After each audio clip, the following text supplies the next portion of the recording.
이재명 정권과 더불어민주당은 노란봉투법을 즉각 폐기하고 전면 재개정하라. 노란봉투법은 노동조합 및 노동관계조정법 제2조 정의와 제3조 손해배상 청구의 제한을 개정한 법률의 별칭으로 노동자의 권리 보장과 과도한 손해배상 청구 방지를 핵심으로 한다. 2025년 8월 24일 국회 본회의를 통과하여 같은 해 9월 12일 공포되었다. 국회 다수당인 민주당이 야당의 반대를 무시하고 막무가내로 개정한 새칙 노란봉투법은 노동자의 권익 보호라는 명분과 달리 대한민국 산업 현장의 현실과 법치주의 원칙을 심각하게 훼손할 우려가 있는 계약 입법이었다.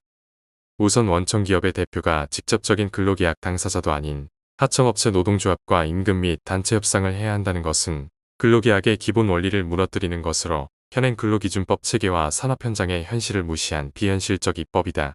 계약 당사자 원칙을 훼손하고 기업 경영의 예측 가능성을 무너뜨리는 이러한 제도는 세계적으로도 유례를 찾기 어려운 과도한 노조 중심 법률이라 할 수 있다.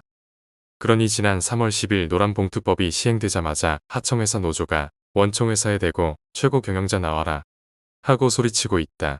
이런 노사관계라면 기업 회장은 수백 개에 달하는 하청회사와 노사협상으로 1년 내내 시간을 보내야 하는 처지에 놓일 수도 있는 꼴이다. 또 공공부문 노조가 대통령한테 임금과 근로조건 협상하러 나오라고 주장하는 코미디가 연출될 수도 있다. 이는 정말 국가 운영체계와 노사관계 질서를 혼란에 빠뜨릴 수 있는 위험한 선례가 될 것이다. 노란봉투법은 기업이 노조의 파업에 대한 손해배상 청구나 가압류 조처를 하는 것을 제한하는 것이다. 즉, 노동조합의 파업으로 손해를 입더라도 회사가 노조나 노동자에게 손해배상 청구나 가압류 조치를 제한하는 내용이다. 이런 법은 세계 노동 관련 법에서 유례를 찾아볼 수 없는 악법, 독소 조항이다. 이는 헌법이 보장하는 재산권과 사법 질서를 침해할 소지가 크다. 헌법 제23조 1항에 모든 국민의 재산권은 보장된다. 그 내용과 한계는 법률로 정한다. 라고 명확하게 규정돼 있다. 그리고 민법 제750조는 고의 또는 과실로 인한 위법 행위로 타인에게 손해를 끼친 자는 그 손해를 배상할 책임이 있다라고 명시하고 있다. 그런데 노조의 불법 행위에 대한 손해배상 청구권을 사실상 제한하는 것은 법치주의의 근간을 흔들고 산업 현장의 책임과 균형을 무너뜨리는 결과를 초래할 수 있다.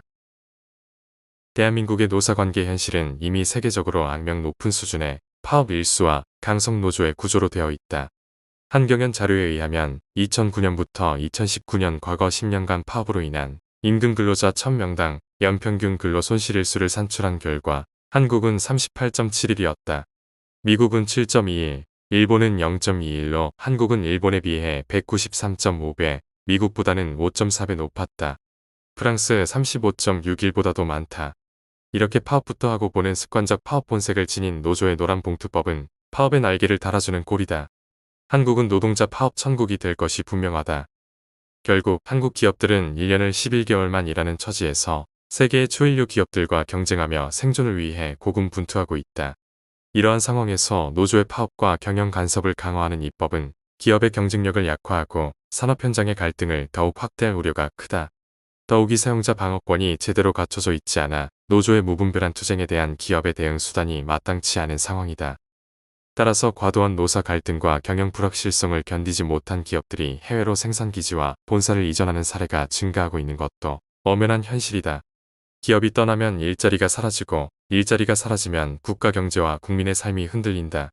노동자를 보호한다는 명분의 법이 결국 노동자의 일자리 자체를 위협하는 역설적인 결과를 가져와서는 안 된다. 현재 대한민국 경제는 고유가, 고환율, 고물가 등 복합적인 위기 속에서 매우 어려운 상황에 놓여 있다. 이러한 경제 환경 속에서 기업 경영은 그 어느 때보다 어려워지고 있으며 기업의 생존 자체가 국가 경제와 국민 일자리의 핵심 과제가 되고 있다. 그런데도 선거표를 의식한 노조에 대한 선심으로 반기업적 입법이 반복된다면 이는 기업을 희생양으로 삼는 정치에 불과하며 결국 국가 경제를 약화하는 결과로 이어질 것이다.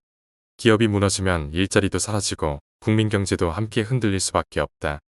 정치적 이해관계를 위한 입법이 아니라 국민의 일자리와 국가 경제를 지키는 책임 있는 입법이 필요하다. 정치적 논쟁 속에서 기업이 해외로 떠나고 공장이 문을 닫는 상황이 반복되어서는 안 된다. 이에 우리는 더불어민주당에 강력히 촉구한다. 첫째, 노동조합 및 노동관계조정법 제2조 정의와 제3조 손해배상 청구의 제한에 독소조항을 즉각 폐기하라. 둘째, 사용자에게 대체근로 권한을 바로 허용하라. 셋째, 노사균형과 국가 경쟁력을 고려한 합리적 노동법 개정을 즉시 추진하라. 넷째, 기업과 일자리를 지키는 책임 있는 경제 입법을 당장 시행하라. 2026년 3월 26일 한국NGO연합